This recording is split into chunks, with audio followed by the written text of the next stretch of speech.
Welcome to my channel.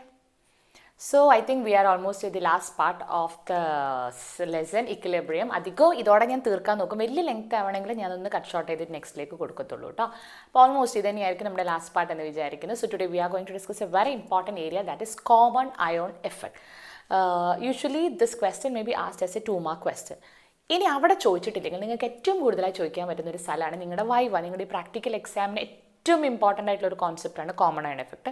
നമ്മൾ viva വരുമ്പം എപ്പോഴും ടീച്ചേഴ്സ് ചോദിക്കുന്ന ഒരു ക്വസ്റ്റ്യൻ ഉണ്ട്. അതായത് നമ്മൾ പ്രാക്ടിക്കൽ എക്സാം കഴിഞ്ഞ് നമുക്കൊരു വൈവൻ്റെ സമയമുണ്ടല്ലോ, ആ സമയത്ത് ഏറ്റവും കൂടുതൽ ചോദിക്കുന്നതും ഇൻഡയറക്റ്റ് ആയിട്ട് വരാൻ പറ്റിയ ഒരു ഏരിയയാണ് കോമൺ അയോൺ എഫക്ട്. നമുക്ക് എക്സാമിനും ചോദിക്കും, പ്രോബ്ലമായിട്ടും ചോദിക്കും. അപ്പോൾ നല്ലോണം ശ്രദ്ധിച്ചോളൂ. I know that I have not done any numerical problem related to this lesson. പക്ഷേ പേടിക്കേണ്ട, എല്ലാത്തിൻ്റെയും വൺ ടൈപ്പ് വെച്ചിട്ട് ഞാൻ നിങ്ങൾക്ക് തന്നെ എക്സ്പ്ലെയിൻ ചെയ്തു തരും കേട്ടോ. ശ്രദ്ധിച്ചോളൂ, what is meant by common ion effect. ആ പേര് തന്നെ ഒരു കോമൺ അയോൺ ഉണ്ടാക്കുന്ന എഫക്ട്. അങ്ങനെ പഠിച്ചു നോക്കും, ഒരു കോമൺ അയോൺ ഉണ്ടാക്കുന്ന പ്രശ്നമാണ് കോമൺ അയോൺ എഫക്ട്. അപ്പോൾ അതെന്താണെന്നുള്ളത് നല്ലോണം ശ്രദ്ധിച്ചോളൂ. സിമ്പിളാണ്, ഇപ്പം തന്നെ പഠിച്ചു പോവാം. The solubility of A dissolved electrolyte. Electrolyte എന്ന് പറഞ്ഞാൽ നിങ്ങൾക്കറിയാം, substance which can conduct electricity ആണ്, വിച്ച് ക്യാൻ ഡിസോസിയേറ്റ്. അതൊക്കെ നിങ്ങൾ പഠിച്ചു, നമ്മൾ ഫസ്റ്റ് പറഞ്ഞു കഴിഞ്ഞു. The solubility of A dissolved electrolyte is reduced when another electrolyte, a solubility of a ഒരു ഡിസോൾവ് ചെയ്ത ഇലക്ട്രോലൈറ്റിൻ്റെ സോളിബിലിറ്റി റെഡ്യൂസ് ചെയ്യാണ്. എങ്ങനെ? when another electrolyte in which one common ion as that of the dissolved electrolyte is added to the solution. അതായത് ഒരു ഇലക്ട്രോലൈറ്റിന് നമ്മൾ വെള്ളത്തിൽ dissolve ചെയ്തിട്ടുണ്ട്. അപ്പം അതൊരു വീക്ക് ഇലക്ട്രോലൈറ്റ് ആണ്, അല്ലെങ്കിൽ അത് ഡിസോൾവ് ചെയ്തൊരു ഇലക്ട്രോലൈറ്റ് ആണെന്ന് വിചാരിക്കുക. ആ ഇലക്ട്രോലൈറ്റിൻ്റെ ഡിസൊല്യൂഷൻ, അതായത് അതിൽ മിക്സ് ചെയ്തിരിക്കുന്നത് കുറച്ചിട്ട് അതിനെ തിരിച്ചിട്ട് എന്തായിരിക്കണം, അതിനെ തിരിച്ച് സോളിഡ് സ്റ്റേറ്റിലേക്ക് തന്നെ ആക്കണം. അതിനുവേണ്ടി നമ്മൾ എന്ത് ചെയ്യും? നമ്മൾ വേറൊരു ഇലക്ട്രോലൈറ്റിനെ ആഡ് ചെയ്യും. ആ ഇലക്ട്രോലൈറ്റിൻ്റെ സ്പെഷ്യാലിറ്റി എന്താ? നമ്മൾ ആദ്യം ആഡ് ചെയ്ത ഇലക്ട്രോലൈറ്റിലുള്ള ഒരു അയണും ഇതിലുള്ള അയണും കോമൺ ആയിരിക്കണം. അതാണ് common ion effect. That is the solubility. എന്തിനധികം നമ്മുടെ ഇലക്ട്രോലൈറ്റിൻ്റെ ഡിസൊല്യൂഷൻ അല്ലെങ്കിൽ സോളിബിലിറ്റി കുറയ്ക്കാൻ വേണ്ടിയിട്ടാണ് ഈ ഒരു പ്രോസസ്സ് ചെയ്യുന്നത്. The solubility of A dissolved electrolyte is reduced when another electrolyte in which one common ion as that of the dissolved electrolyte is added to the solution. അല്ലെങ്കിൽ ഒന്നുകൂടെ നമുക്ക് സിമ്പിളായിട്ടുള്ള ഡെഫിനിഷൻ പറയാം. സപ്രസ് ചെയ്യുക എന്ന് പറഞ്ഞാൽ നമ്മൾ ഒരാളെ അടിച്ചമർത്തുക, അല്ലേ? സപ്രസ് ചെയ്യുക. Suppression of the dissociation of a weak electrolyte. ഒരു വീക്ക് ഇലക്ട്രോലൈറ്റിൻ്റെ ഡിസോസിയേഷനെ വീണ്ടും സപ്രസ് ചെയ്യുക. ഓൾറെഡി അവർ വീക്കാണ്, അതിൻ്റെ മുകളിൽ വീണ്ടും അവരെ നമ്മൾ സപ്രസ് ചെയ്തിട്ട് അവരുടെ ഡിസോസിയേഷൻ കുറയ്ക്കുക. The suppression of the dissociation of a weak electrolyte by the addition of a strong electrolyte containing a common ion is called as common ion effect. എപ്പോഴും വീക്കിൻ്റെ മുകളിലല്ലേ സ്ട്രോങ് ആയിട്ടുള്ള ആൾക്കാർക്ക് വന്ന് നമ്മളെ അടിച്ചമർത്താൻ പറ്റത്തുള്ളൂ. അതേപോലെ തന്നെ the suppression of എന്തിൻ്റെ dissociation of a weak electrolyte by a strong electrolyte having a common ion is called as common ion effect. ഏറ്റവും സിമ്പിൾ ആയിട്ടുള്ളൊരു എക്സാമ്പിൾ പറയാം. AB എന്ന് പറഞ്ഞ ഒരു വീക്കായിട്ടുള്ളൊരു ഇലക്ട്രോലൈറ്റ് ഉണ്ട്. വീക്കായിട്ടുള്ളൊരു ഇലക്ട്രോലൈറ്റ് ഉണ്ട്. ഇത് വെള്ളത്തിൽ ഡിസോസിയേറ്റ് ചെയ്യും. നമുക്കറിയാം വീക്ക് ഇലക്ട്രോലൈറ്റിൻ്റെ സ്പെഷ്യാലിറ്റി എന്താ? It does not get completely dissociated. It dissociate partially and undissociate ആയിട്ടുള്ള ആൾക്കാരും അവിടെ ഉണ്ടാവും.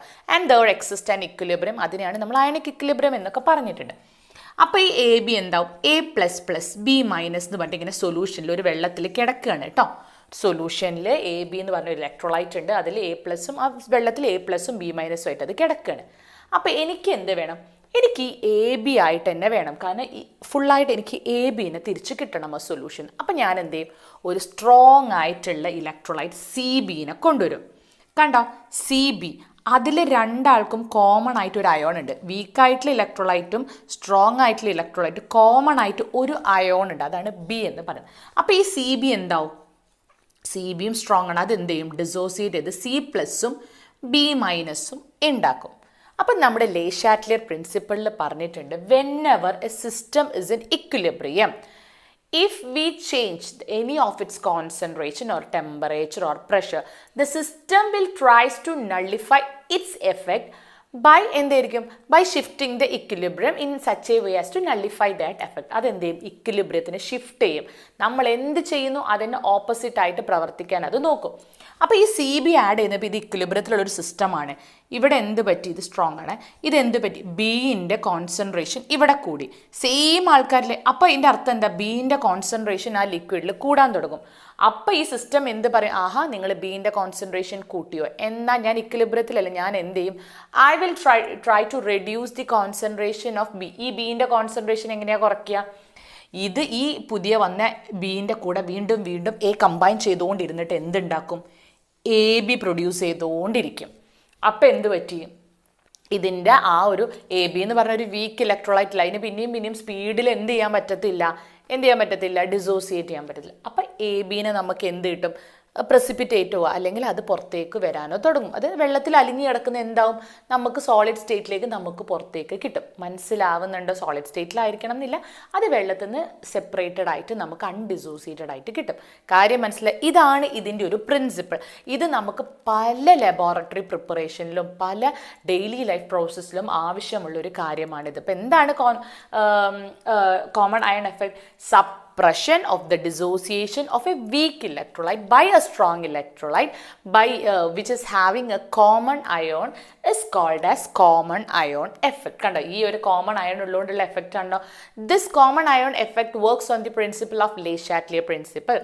For this we can consider a weak electrolyte AB which undergo dissociation to produce A plus and B minus. As it is a weak electrolyte, there exists an equilibrium between the undissociated AB and the dissociated ions, dissociated and undissociated. And we are adding a strong electrolyte Cb to this solution, and Cb dissociate to produce C plus and B minus. As the concentration of B minus increases, that equilibrium, the system will tries to nullify its effect by shifting the equation or shifting the reaction to the left side and thereby producing more and more AB. Clear ആയോ? ഇതാണ് common ion effect. നമുക്കിതിൻ്റെ ഡെപ്തിൽ ഇപ്പം പക്ഷേ ഇനി ഞാൻ പറയുന്ന എല്ലാ കാര്യങ്ങളും ഈ കോമൺ അയോൺ എഫക്റ്റിനെ ബേസ് ചെയ്തിട്ടാണ്. അപ്പോൾ ഇതിപ്പോൾ ഞാൻ ജനറൽ റിയാക്ഷൻ നിങ്ങൾക്ക് പറഞ്ഞു തന്നത് എന്തിനാണെന്ന് വെച്ചാൽ എക്സാമിന് നിങ്ങളോട് എന്ത് ക്വസ്റ്റ്യൻ ചോദിച്ചാലും ഈ ഒരു കോൺസെപ്റ്റ് നിങ്ങൾക്ക് ഉണ്ടെങ്കിൽ നിങ്ങൾക്ക് ചെയ്യാൻ പറ്റും. ഇനി ഞാൻ പറഞ്ഞു തരാം ജനറലി ഒരു കേസ്. CH3COOH ഈ ഒരു നമുക്കറിയാം it's A weak acid. In water it undergo CH3COO minus plus H plus. നമുക്കറിയാം ഇത് ഡിസോസിയേറ്റ് ചെയ്യും, പക്ഷെ ഇതൊരു വീക്ക് ഡിസോസിയേഷൻ ആണ്. ഇവിടെ ഒരു ഇക്വിലിബ്രിയം ഉണ്ട്. ഞാൻ ഇതിലേക്ക് എന്ത് ചെയ്യുന്ന വെച്ചാൽ ഒരു സ്ട്രോങ് ഇലക്ട്രോലൈറ്റിനെ കൊണ്ടുവരികയാണ്. സ്ട്രോങ് സോൾട്ടോ ഇലക്ട്രോലൈറ്റിനെ കൊണ്ടുവരിക which is having A common iron. ഇതിൽ എന്തുണ്ടായിരിക്കണം? ഒരു കോമൺ അയൺ. ഞാൻ അതിന് കൊണ്ടുവരുന്നത് CH3COO ആണ്. അപ്പം എന്തുണ്ടാവും? ഇത് ഡിസോസിയേറ്റ് ചെയ്ത് CH3COO minus plus Na plus. ഇതൊരു ബോട്ടിലാണ് എന്ന് വിചാരിക്കാം. നോക്കിക്കുക. അപ്പോൾ ഇവിടെ ഇതും പ്രൊഡ്യൂസ് ചെയ്തു, ഇവിടെ ഓൾറെഡി ഇതുണ്ട്. ഇത് ഇക്വിലിബ്രിയത്തിൽ നിൽക്കുകയാണ്. അപ്പോൾ ഇവിടെ കോൺസെൻട്രേഷൻ കൂടി. So what it will do? It will combine with more and more H plus two produce CH3COH. ഈ കോൺസെൻട്രേഷൻ കൂടാൻ ഇത് സമ്മതിക്കില്ല. ഇതിനെയാണ് നമ്മൾ എന്ത് പറയുന്നത്? Common ion effect. അപ്പം ഈ ഒരു പ്രോസസ്സ് നമുക്ക് വളരെ ഇമ്പോർട്ടൻ്റ് ആണ്, കോമൺ അയോൺ എഫക്റ്റ്. അപ്പോൾ നിങ്ങൾ വിചാരിക്കും ഇതിനെ കൊണ്ട് നമുക്ക് എന്താണ് ആവശ്യമെന്നല്ലേ? എന്താണ് ആവശ്യമെന്ന് ഞാൻ പറഞ്ഞുതരാം. ഫോർ എക്സാമ്പിൾ, നമുക്കിപ്പം ഈ കോമൺ അയൺ എഫക്റ്റിൻ്റെ ഒരു ആപ്ലിക്കേഷൻ, ഇത് ഇവിടെ മാത്രമല്ല, ഇത് കുറേ പ്രോസസ്സ് പറയുമ്പോൾ ഈ ഒരു എക്സാമ്പിൾ പറയുന്നത് നിങ്ങൾ ടെക്സ്റ്റ് തന്നെ പറയേണ്ടത്. I have a solution of sodium chloride. ഉപ്പുള്ളൊരു സൊല്യൂഷൻ ഉണ്ട്, സോഡിയം ക്ലോറൈഡ് ഉള്ള ഒരു സൊല്യൂഷൻ ഉണ്ട്. I want the pure sodium chloride from that solution. ആ സൊല്യൂഷനിൽ എനിക്ക് പ്യുവർ സോഡിയം ക്ലോറൈഡിനെ തിരിച്ച് കിട്ടും വേണം. ആ സോഡിയം ക്ലോറൈഡ് സൊല്യൂഷനിൽ കുറച്ച് മെഗ്നീഷ്യം, കുറച്ച് കാൽഷ്യത്തിൻ്റെയൊക്കെ ഇംപ്യൂരിറ്റീസ് ഉണ്ട്. But I need the pure sodium chloride back. അപ്പോൾ ഞാൻ എന്ത് ചെയ്യും? I have a sodium chloride solution. നമുക്കറിയാം sodium chloride solution dissociate to produce Na plus plus Cl minus. ഈ കോമൺ അയൺ എഫക്റ്റിൻ്റെ ഒരു പ്രാക്ടിക്കൽ യൂസ് കാണിച്ചു തരികയാണ്. അപ്പം എനിക്ക് എന്താ വേണ്ടത്? എനിക്ക് ഈ സോഡിയം ക്ലോറൈഡിന് പ്യുവർ സോഡിയം, ഇതിൽ കുറച്ച് മെഗ്നീഷ്യം ഉണ്ട് ഈ സൊല്യൂഷനിൽ, കാൽഷ്യം ഉണ്ടെന്നൊക്കെ വിചാരിക്കാം. അപ്പം ഞാൻ എന്ത് ചെയ്യും? എനിക്ക് ഇതിനെ തിരിച്ച് വേണം. ഈ സോഡിയം ക്ലോറൈഡിൻ്റെ പ്യുവർ ആയിട്ടുള്ള സോഡിയം ക്ലോറൈഡിനെ വേണം. അപ്പം ഞാൻ എന്ത് ചെയ്യും? ഇതിൽ പതിയെ ഹൈഡ്രജൻ ക്ലോറൈഡിൻ്റെ ഗ്യാസ് പാസ് ചെയ്യും, HCl ഗ്യാസ് പ്രൊഡ്യൂസ് ചെയ്യും. അപ്പോൾ എന്തുണ്ടാവും? H പ്ലസും Cl മൈനസും. ഇവിടെ ഈ സോഡിയം ക്ലോറൈഡ് നല്ല രീതിയിൽ ഇക്വിലിബ്രിയത്തിൽ നിൽക്കുമ്പം ഞാൻ Cl മൈനസിനെ അവിടെ ആഡ് ചെയ്ത് എന്ത് പറ്റി? Already the system was in equilibrium. ഇവിടെ Cl മൈനസ് ഒക്കെ റെഡി ആയി നിൽക്കുമ്പോൾ more and more concentration of Cl minus produce ചെയ്ത്. അപ്പോൾ എന്ത് ചെയ്യും? ഈ സോഡിയം വീണ്ടും ക്ലോറിനായിട്ട് റിയാക്ട് ചെയ്തിട്ട് sodium chloride will be produced. അപ്പോൾ എനിക്ക് കിട്ടും, എന്ത് കിട്ടും, ഈ സോഡിയം ക്ലോറൈഡ് പുറത്തേക്ക് വന്നുകൊണ്ടിരിക്കും. So I will be getting എന്ത് ചെയ്യും, മെഗ്നീഷ്യം ഒന്നും അല്ല അവിടെ പ്രസിപ്പിറ്റേറ്റ് ചെയ്ത് വരും, അവിടെ എന്ത് വരും, sodium chloride. So I will be getting sodium chloride from that solution. Clear ആയോ? ഇനി വേറൊന്ന്, നമ്മുടെ സോപ്പിൻ്റെ മാനുഫാക്ചറിൽ, സോപ്പ് എന്ന് പറഞ്ഞു കഴിഞ്ഞാൽ സോപ്പിൻ്റെ വലിയ രീതിയിലേക്കൊന്നും നമ്മൾ പോകുന്നില്ല, നമ്മൾ എടുക്കും ആ ലെസനൊക്കെ എടുക്കുമ്പോൾ. ദാറ്റ് ഈസ് സോപ്പ് എന്ന് പറഞ്ഞാൽ sodium salt of fatty acids. ആ വലിയ വലിയ ആസിഡ്സിൻ്റെ കൂടെ സോഡിയം ഉള്ളതാണ് ഈ സോപ്പ് എന്ന് പറയുന്നത്. അപ്പം നമ്മൾ വിചാരിക്കുക RNA, ഇതാണിപ്പം സോപ്പ് എന്ന് വിചാരിക്കുക. ഇത് ഹൈ ആയിട്ടുള്ള ഫാറ്റി ആസിഡ്സിനെ ഞാൻ ആയിട്ട് റെപ്രസെൻറ്റ് ചെയ്തതാണ്. അപ്പോൾ ഇതെങ്ങനെ ഉണ്ടാവും, R- + Na+ ആയിട്ടാണ് ഇവിടെ ഉണ്ടാവുക കേട്ടോ. ഓക്കെ. അപ്പം ഞാൻ ഇതിലേക്ക് എന്ത് ചെയ്യുന്നത് വെച്ചാൽ സോഡിയം ക്ലോറൈഡിനെ അങ്ങ് ആഡ് ചെയ്യും, സോഡിയം ക്ലോറൈഡിന്. അപ്പോൾ അവിടെ എന്തുണ്ടാവും, Na++Cl- ഉണ്ടാവും. അപ്പോൾ ഇവിടെ എന്ത് നടക്കും, Na+ൻ്റെ കോൺസെൻട്രേഷൻ കൂടിക്കഴിയുമ്പോൾ എന്ത് ചെയ്യും, നിങ്ങൾ എൻ്റെ കോൺസെൻട്രേഷൻ കൂടിയെന്ന് വെച്ചിട്ട് ഇത് വീണ്ടും വീണ്ടും നമുക്ക് എന്ത് തരും, നമുക്ക് sodium salt of fatty acids തിരിച്ചു തരും. അപ്പം നമുക്കതിനെ പ്രിസിപ്പിറ്റേറ്റ് ചെയ്തിട്ട് നമുക്ക് പിന്നെ കുറേ പ്രൊസീജിയേഴ്സ് ഉണ്ട്. അപ്പം ഇത് സോപ്പ് മാനുഫാക്ചർ, സോപ്പ് നമ്മൾ ഉണ്ടാക്കുമ്പോഴും ഈ ഒരു കോമൺ അയോൺ എഫക്റ്റ് വെച്ചിട്ട് നമ്മൾ യൂസ് ചെയ്യാറുണ്ട്. ഇനി അടുത്തൊരു പ്രോസസ്സ് എന്ന് പറഞ്ഞു കഴിഞ്ഞാൽ നമ്മളിപ്പോൾ അണ്ടർഗ്രൗണ്ട് വാട്ടറിൽ ലൈം സ്റ്റോണ്, ചോക്ക്, അതിൻ്റെയൊക്കെ അംശങ്ങൾ ഉണ്ടാകുമ്പം നമ്മൾ എന്ത് ചെയ്യും, ലൈം സ്റ്റോൺ തന്നെ കാൽഷ്യം കാർബണേറ്റ് രണ്ടകോ ഡിസോസിയേഷൻ. അപ്പോൾ ആ വെള്ളത്തിൽ Ca2+ഉം CO3 ആയിട്ടും അയോൺസ് ഇങ്ങനെ വെള്ളത്തിൽ കിടക്കുക. നമുക്ക് അണ്ടർഗ്രൗണ്ടിൽ നിന്ന് കിട്ടുന്ന ചില സ്ഥലങ്ങളിലുള്ള വാട്ടറിൽ അതിൽ ചിലപ്പം ചോക്ക് കണ്ടൻറ്റ് അല്ലെങ്കിൽ ലൈം സ്റ്റോണിൻ്റെ കണ്ടൻറ്റ് ഉണ്ടാവും. നമുക്കതൊക്കെ ഒഴിവാക്കിയിട്ട് പ്യൂരിഫൈ ചെയ്യണമെങ്കിൽ ഈ ലൈം സ്റ്റോൺ എന്ന് പറയുന്നത് കാൽഷ്യം കാർബണേറ്റ്. അപ്പോൾ ആ വെള്ളത്തിൽ കാൽഷ്യവും ഉണ്ടാവും, കാർബണേറ്റ് അയൺ ഉണ്ടാവും. അപ്പോൾ ഞാൻ അതിലേക്ക് പതുക്കെ സോഡിയം കാർബണേറ്റിന് ആഡ് ചെയ്ത് കൊടുക്കുക. അപ്പോൾ എന്തുണ്ടാവും, Na++CO3 ഉണ്ടാവും. അപ്പോൾ ഇതിൻ്റെ കോൺസെൻട്രേഷൻ കൂടി, കണ്ടില്ലേ? അപ്പോൾ ഇതെന്ത് ചെയ്യും, അങ്ങനെയാണോ എന്ന് വെച്ചിട്ട് ഇത് വീണ്ടും വീണ്ടും ഇത് കമ്പൈൻ ചെയ്തിട്ട് കാൽഷ്യം കാർബണേറ്റ് പ്രസിപ്പിറ്റേറ്റ് ചെയ്ത് തരും. അതിനെ ഒഴിവാക്കി കഴിഞ്ഞാൽ നമ്മുടെ വാട്ടർ പ്യൂർ ആവും. കണ്ടോ, ഇതൊക്കെ ഈ കോമൺ അയോൺ എഫക്റ്റിൻ്റെ എന്താണ്, ഒരു ആപ്ലിക്കേഷനാണ്. That is we can get pure sodium chloride from sodium chloride solution. We can purify water which is containing limestone or chalk by using sodium carbonate and saponification. That is during the process of manufacture of soap we can get or we can produce soap directly by adding a small amount of sodium chloride. Clear ആയോ എന്താണ് common ion effect? അതായത് ഒരു week ഇലക്ട്രോലൈറ്റിലേക്ക് നമ്മളൊരു strong ഇലക്ട്രോലൈറ്റിനെ add ചെയ്യുമ്പം ഒരു common iron ഉണ്ടായിരിക്കണം. അപ്പോൾ എന്താവും, ഇവിടെ നമ്മുടെ ലേ ഷാറ്റ്ലിയർ പ്രിൻസിപ്പിൾ വെച്ചിട്ട് നമുക്ക് അവിടെ ഒരു പ്രോസസ്സ് നടക്കും, അല്ലെങ്കിൽ ഒരു കോമൺ അയൺ എഫക്റ്റ് നടക്കുന്നു. ക്ലിയർ ആയോ? അടുത്ത നമ്മൾ ഡിസ്കസ് ചെയ്യാൻ പോകുന്നത് സിമ്പിളായിട്ടുള്ളൊരു ടോപ്പിക്കാണ് ബഫർ സൊല്യൂഷൻ. ഇതൊക്കെ നിങ്ങൾ ക്വസ്റ്റ്യൻ പേപ്പേഴ്സ് എടുത്താൽ എപ്പോഴും ചോദിക്കുന്ന 1-2 കാര്യങ്ങളൊക്കെയാണ് ഈ buffer solution, common ion effect ഒക്കെ. What is meant by a buffer solution? ഒരു സൊല്യൂഷനാണ്, ആ സൊല്യൂഷൻ്റെ സ്പെഷ്യാലിറ്റി എന്താ അറിയോ, which will resist the change of pH on adding hydrogen or H+ or OH-, that is acid or base. Buffer എന്ന് പറഞ്ഞൊരു സൊല്യൂഷനാണ്. Buffer solution it's a solution which resist. അതെന്ത് ചെയ്യത്തില്ല, ഞാനതിൽ കുറേ ആസിഡ് അല്ല, ഞാൻ ആസിഡ് ആഡ് ചെയ്താലും ബേസ് ആഡ് ചെയ്താലും അതിൻ്റെ pHൽ വലിയ ചേഞ്ച് ഒന്നും വരില്ല. നിങ്ങൾക്കറിയാം, ഇപ്പോൾ ഒരു വെള്ളത്തിലേക്ക് ഞാൻ HCl ആഡ് കഴിഞ്ഞാൽ അവിടെ എന്ത് പറ്റും, അതിന് അസിഡിക് നേച്ചർ കൂടും. അതേ വെള്ളത്തിൽ വേറൊരു വെള്ളത്തിൽ ഞാൻ ബേസ് ആഡ് ചെയ്ത് കഴിഞ്ഞാൽ എന്താ, അവിടെ ബേസിക് നേച്ചർ കൂടും. പക്ഷേ ഈ ഒരു ബഫർ സൊല്യൂഷൻ എന്ന് പറഞ്ഞൊരു solution which resist the change of pH on adding acid or base. അത് റെസിസ്റ്റ് ചെയ്യും, അതിൻ്റെ pHൽ വലിയ വ്യത്യാസം വരത്തില്ല നമ്മൾ ആസിഡോ ബേസോ ആഡ് ചെയ്തില്ല. അതിൻ്റെ അർത്ഥം ഡസ് നോട്ട് മീൻസ് ദാറ്റ് ഞാനൊരു ബഫർ സൊല്യൂഷൻ എടുത്താൽ കുറേ ആസിഡ് ഒഴിച്ചാൽ അതിൽ pH ചേഞ്ച് ആവില്ല എന്നില്ല. A small amount of an acid or a base is added to a buffer solution. It will resist the change of pH or there will not be much variation in the pH of the solution. അതിനെയാണ് buffer solution എന്ന് പറയുന്നത്. ഏറ്റവും നല്ല example നമ്മുടെ blood is A buffer solution. അതിൻ്റെ pH എന്ന് പറയുന്നത് almost 7.4 to 7.6 ആണ്, ന്യൂട്രൽ ആണ് സ്ലൈറ്റ്ലി. അപ്പം നമുക്ക് പറയാം ബ്ലഡിൽ നമ്മൾ പല ടൈപ്പ് ഓഫ് നമ്മൾ പല ടൈപ്പ് ഓഫ് ഫുഡ് കഴിക്കുന്നുണ്ട്, നമ്മൾ പല ടൈപ്പ് ഓഫ് മെഡിസിൻസ് എടുക്കുന്നുണ്ട്, പല ടൈപ്പ് ഓഫ് ഇഞ്ചക്ഷൻസ് പലത് ചെയ്യുന്നുണ്ട്. പക്ഷേ നമ്മളെ ബ്ലഡിൻ്റെ pH മാറുന്നുണ്ടോ? ഇല്ല. So it will resist. അതിൻ്റെ പ്രോപ്പർട്ടി അവിടെ നടക്കുന്നുണ്ട്, പ്രോസസ്സ് നടക്കുന്നുണ്ട്, അതിൻ്റെ ഡെപ്തിലൊന്നും നമ്മൾ പോകുന്നില്ല. സോ നമ്മൾ ഇപ്പോൾ എസിഡിക് ആയിട്ടുള്ള കുറേ ഫുഡ് കഴിക്കില്ല, ബേസിക് ആയിട്ടുള്ള കുറേ ഫുഡ് കഴിക്കും, കുറേ മെഡിസിൻസ് കഴിക്കും, ഇഞ്ചക്ഷൻസ്. പക്ഷേ നമ്മുടെ ബ്ലഡ് എന്താ ചെയ്യുന്നത്, it act as a buffer. It will resist the action of that acid or a base. Such solutions are known as buffer solution. അപ്പം നമ്മളിപ്പോൾ ഇത് എന്തിനാണ് പഠിക്കുന്നതെന്ന് വിചാരിച്ചു കഴിഞ്ഞാൽ നമ്മളിപ്പോൾ ഒരു റിയാക്ഷൻ, അപ്പോൾ എന്താണ് buffer solutions are those solution which resist the change on its P H on adding a small amount of an acid or base. ആസിഡോ ബേസോ ആഡ് ചെയ്യണ സമയത്ത് അതിൻ്റെ പി എച്ചിൽ ചേഞ്ച് വരാത്ത സൊല്യൂഷന് ബഫർ എന്ന് പറയും. നമുക്കിത് എന്തിനാണ് പഠിക്കുന്നത് വെച്ച് കഴിഞ്ഞാൽ നമ്മളിപ്പോൾ ലബോറട്ടറി എക്സ്പെരിമെൻറ്റ് ക്യാരി ഔട്ട് ചെയ്യുമ്പം സംടൈംസ് ദാറ്റ് സൊല്യൂഷൻ്റെ പി എച്ച് നമ്മൾ മെയിൻറ്റെയിൻ ചെയ്യേണ്ടി വരും. ഇത് യൂഷ്വലി ഒരു എൻസൈമാറ്റിക് റിയാക്ഷൻ ബയോളജിയിൽ പ്രോസസ്സും ചെയ്തുകൊണ്ടിരിക്കുക. അപ്പോൾ നമ്മൾ ചിലപ്പോൾ ആസിഡ് ആഡ് ചെയ്യുന്നുണ്ടാവും, ബേസ് ആഡ് ചെയ്യുന്നുണ്ടാവും. അപ്പം ആ പി എച്ച് മാറിക്കഴിഞ്ഞാൽ എന്താ റിയാക്ഷൻ കംപ്ലീറ്റ്ലി വേരി ചെയ്തു പോകും.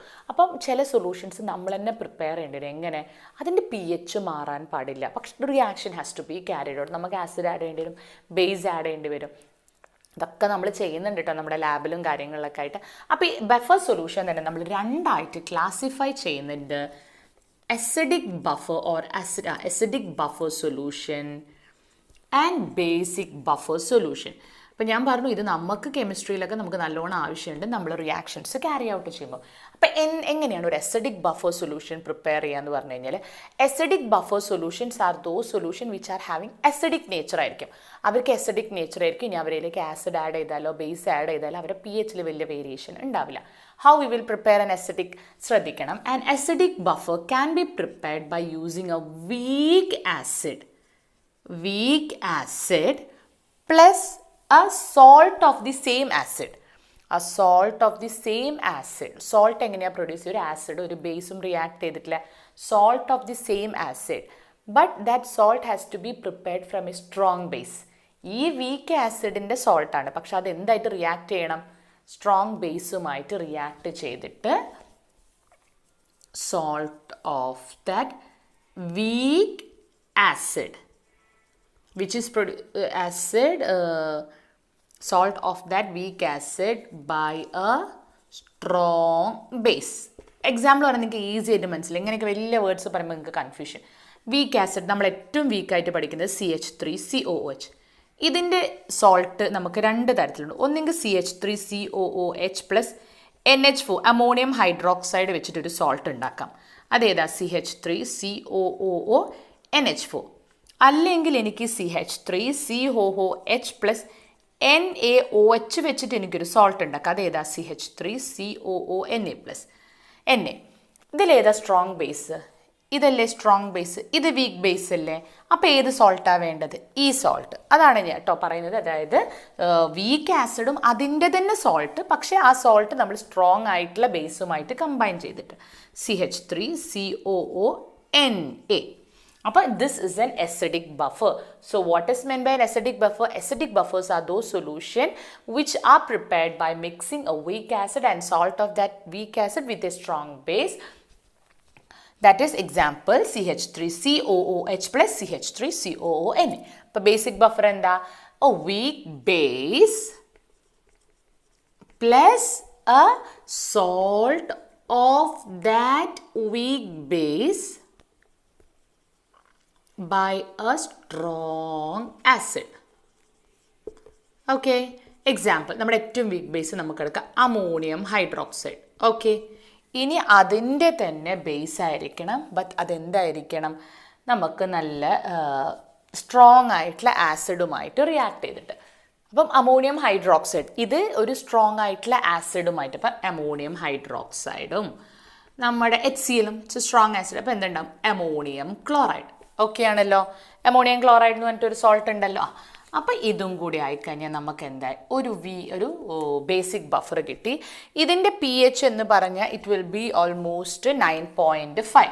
pH of this solution is 9.25 and pH of this solution is 4.75. മനസ്സിലാവുന്നുണ്ടല്ലോ? അസിഡിക് ബഫറും ബേസിക് ബഫറും എക്സാമ്പിളും പഠിച്ചിരിക്കണം. ഇതിൻ്റെ pH 4.75. നമുക്കറിയാം 7 എന്ന് പറഞ്ഞാൽ ന്യൂട്രലാണ്. 7ൻ്റെ ഇപ്പുറത്തേക്കുള്ളതെല്ലാം ആസിഡും 7ൻ്റെ ഇപ്പുറത്തേക്കുള്ളതെല്ലാം ബേസാണ്. അപ്പോൾ 4.75 എന്ന് പറയുമ്പം അസിഡിക് ആണ്, ഇത് ബേസിക് ആണ്. അപ്പോൾ ഇതാണ് നമ്മുടെ ബഫർ സൊല്യൂഷൻ. നിങ്ങൾ ശരിക്കും ബഫർ ആക്ഷൻ പഠിക്കേണ്ട, എന്നാലും ഞാനൊന്ന് പറഞ്ഞു തരും എന്താണ് ഈ ബഫർ സൊല്യൂഷനിൽ എങ്ങനെയാണ് എഫക്റ്റ് നടക്കുന്നത്. So what is mean by buffer solution?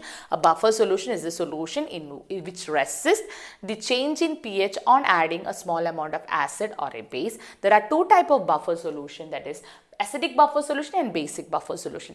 Acidic buffer solution is prepared by mixing a weak acid with a salt of the weak acid which is produced by the reaction with a strong base, and by example CH3COOH and CH3COONA.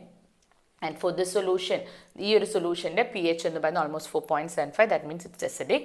Basic buffers are those solutions which are produced by mixing of a weak base with the salt of that weak base which is produced by the reaction with a strong acid.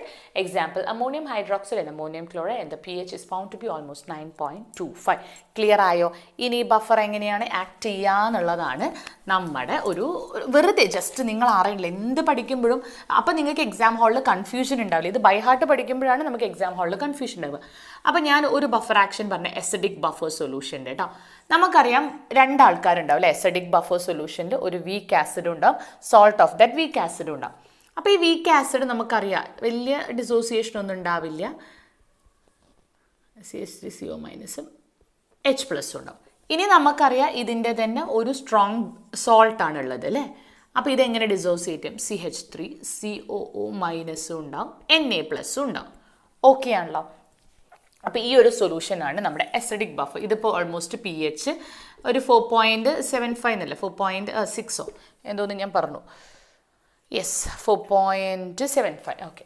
അപ്പോൾ ഈ ഒരു solution ഇങ്ങനെ നിൽക്കുകയാണ്. അപ്പം ഞാൻ ഇതിലേക്ക് ഒരു small amount of H+ add ചെയ്യാണ്. ഞാൻ എന്താ ചെയ്യുന്നത്? ഒരു small amount of H+ add ചെയ്യാണ്. ഞാൻ ഈ small amount of H+ add ചെയ്യുമ്പോൾ എന്ത് പറ്റും? ഇവിടെ ഓൾറെഡി H+ ഉണ്ട്. നമ്മളിപ്പോൾ പറഞ്ഞ ലേഷാറ്റ്ലെ പ്രിൻസിപ്പിൾ പോലെ H+ ആഡ് ചെയ്യുമ്പം H+ൻ്റെ കോൺസെൻട്രേഷൻ കൂടും. H+ൻ്റെ കോൺസെൻട്രേഷൻ കൂടുമ്പോൾ എന്ത് ചെയ്യും? The system will tries to nullify its effect by combining with more and more H+, and thereby it will produce CH3COH. അപ്പം നമ്മൾ കൊടുക്കുന്ന H+ൻ്റെ എഫക്റ്റ് അവിടെ കാണത്തില്ല. കാരണം ഇതിങ്ങനെ റിയാക്ട് ചെയ്ത് പോകും. പിന്നെ ഇതൊരു വീക്ക് ആസിഡ് ആയതുകൊണ്ട് ഇത് പെട്ടെന്ന് ഡിസോസിയേറ്റ് ചെയ്ത് വീണ്ടും H+ പ്രൊഡ്യൂസ് ചെയ്യത്തില്ല. ഒന്ന്.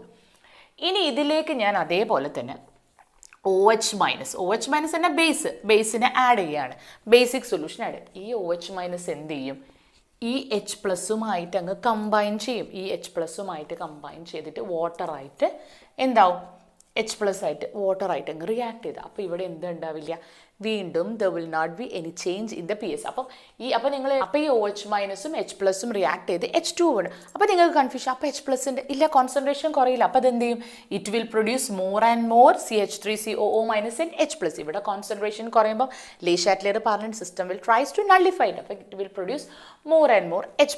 അപ്പോൾ അവിടെ എന്ത് ചെയ്യും? വീണ്ടും ആ ഒരു റിയാക്ഷൻ അവിടെ ഈക്വലൈസ് ചെയ്ത് പോകും. ഇതാണ് ബഫർ ആക്ഷൻ. നമ്മൾ ഡെപ്തിലൊന്നും പോകണ്ട. നിങ്ങൾക്ക് എസിഡിക് ആൻഡ് ബേസിക് ബഫർ എന്താണെന്നുള്ളത് പഠിച്ചാൽ മതി. ഇനി ഉള്ളത് നമുക്ക് പഠിക്കാനുള്ളത് ഹെസൽബാക്ക് ഇക്വേഷൻ എന്ന് പറഞ്ഞിട്ട് ഹെസൽബാക്ക് ഇക്വേഷൻ എന്ന് പറഞ്ഞിട്ടൊരു ഇക്വേഷൻ ഉണ്ട്. അത് ഇപ്പം എൻട്രൻസ് ഓറിയൻറ്റഡ് ഒക്കെ ആകുമ്പോൾ അത് അത്യാവശ്യമാണ്. നിങ്ങളുടെ ടെക്സ്റ്റിൽ അങ്ങനെ ഡെപ്തിൽ കണ്ടിട്ടില്ല, എന്നാലും ഞാൻ പറഞ്ഞു തരാം എന്താണെന്നുള്ളത്. അതായത് ഞാനിപ്പോൾ പറഞ്ഞു നമുക്കൊരു ബഫർ സൊല്യൂഷൻ പ്രിപ്പയർ ചെയ്യണം. അപ്പോൾ എനിക്ക് ഈ ബഫർ സൊല്യൂഷൻ പ്രിപ്പയർ ചെയ്യണം ഏത് pH-ൽ?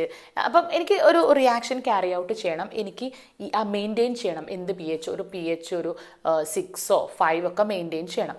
അപ്പോൾ എനിക്ക് അറിയണം ഞാൻ ആഡ് ചെയ്യുന്ന സൊല്യൂഷനിൽ ഞാൻ എങ്ങനെ ഈ pH മെയിൻറ്റെയിൻ ചെയ്യുന്നൊക്കെയുള്ളത് അറിയാൻ വേണ്ടിയിട്ടുള്ള ഒരു ഇക്വേഷനാണ്. അതായത് ഞാൻ പറഞ്ഞില്ല ഇപ്പോൾ ഒരു റിയാക്ഷൻ ക്യാരി ഔട്ട് ചെയ്യുമ്പം എനിക്ക് അറിയണം ഇത്ര pH എനിക്ക് മെയിൻറ്റെയിൻ ചെയ്യണം ഈ സൊല്യൂഷൻ്റെ. pH ഇങ്ങോട്ടേക്കും പോകാൻ പാടില്ല, കൂടാനും പാടില്ല, കുറയാനും പാടില്ല. അപ്പോൾ അത് അറിയണമെങ്കിൽ എനിക്കൊരു ഇക്വേഷൻ വേണ്ട. എത്ര എമൗണ്ട് ഓഫ് സബ്സ്റ്റൻസ് എടുക്കണം, എത്ര എമൗണ്ട് ഓഫ് ഇത് ആഡ് ചെയ്യണം എന്നുള്ളത്. അപ്പോൾ അതിന് വേണ്ടിയിട്ടാണ് ഒരു ഇക്വേഷൻ നമുക്കുണ്ട്. ഹെസൽബാക്ക് ഇക്വേഷൻ എന്ന് പറഞ്ഞിട്ട് നോക്കാം എന്താ അത്. Hesselbalch equation which we are going to decide the pH of a solution to prepare an acidic buffer solution prepare ചെയ്യാനുള്ള pH എങ്ങനെ കണ്ടുപിടിക്കാം എന്നുള്ളതാണ് നമ്മൾ കണ്ടുപിടിക്കുന്നത്. അപ്പോൾ നമുക്കറിയാം ഒരു അസിഡിക് ബഫർ എങ്ങനെയാണ് പ്രിപ്പയർ ചെയ്യുക? നമുക്കറിയാം ഒരു വീക്ക് ഇലക്ട്രോലൈറ്റും വീക്ക് ആസിഡും ഒരു salt of the same acid with a strong base ആണ്. അപ്പം H എന്ന അതായത് നമ്മുടെ വീക്ക് ആസിഡ് വാട്ടറുമായിട്ട് ഡിസോസിയേറ്റ് ചെയ്യുമ്പോൾ നമുക്ക് എല്ലാവർക്കും അറിയാം it will produce H3O++ A- ആണ്. അപ്പം ഞാൻ ഇതിൻ്റെ ഇക്വിലിബ്രിയം കോൺസ്റ്റൻറ്റ് എഴുതുകയാണ്. ഇതൊക്കെ നമ്മൾ ആദ്യമേ പഠിച്ചുകൊണ്ട് ഞാൻ കുറച്ച് സ്പീഡാക്കുവേ. A- divided by HA into H2O ആണ്. ഈ H2O എനിക്കറിയാം it is found to be always constant ആണ്. അപ്പോൾ എനിക്ക് ഇതിൻ്റെ കാര്യം ഇവിടെ ഇല്ല. ഓക്കെ, അപ്പം ഞാൻ ഇവിടേക്ക് ഇതാണ് എസിഡിക് കോൺസ്റ്റൻറ്റ്. അപ്പം ഞാൻ ഇതിൻ്റെ നെഗറ്റീവ് ലോഗ് എടുക്കുകയാണ്. Negative log K A is equal to negative log H3O plus ഇവിടെ എന്താ ലോഗ്, ഇത് കംപ്ലീറ്റ് ലോഗാണ്, log A plus B minus log H ആണല്ലോ. അപ്പം ഞാൻ ഇതിനെ എടുക്കുകയാണ് log plus log A minus divided by H A. Okay, ഇങ്ങനെ എഴുതുന്നത് തെറ്റില്ലല്ലോ. Or I can write minus log K A is equal to minus log H3O plus minus log A minus divided by H A minus. തെറ്റില്ലല്ലോ. അപ്പോൾ minus log K എന്ന് എനിക്ക് P K എന്ന് എഴുതിക്കൂടെ? ഈ minus log H plus എനിക്ക് P H means minus logarithm of H3O hydrogen iron concentration P H അല്ലേ, minus log ഈ A minus, നമ്മൾ ഈ ഒരു ഡെറിവേഷൻ്റെ ഭയങ്കര ഡെപ്തിലേക്കൊന്നും പോകുന്നില്ല. എ മൈനസ് എന്ന് പറയുന്നത് can we take the concentration of the salt, അതായത് എ മൈനസ് എന്നുള്ളത് സോൾട്ടിൻ്റെ കോൺസെൻട്രേഷൻ ആക്കിയിട്ട്, കാരണം ഒരു സോൾട്ടിൽ നമുക്കറിയാം ഒരു കോമൺ അയോൺ ഉണ്ട്.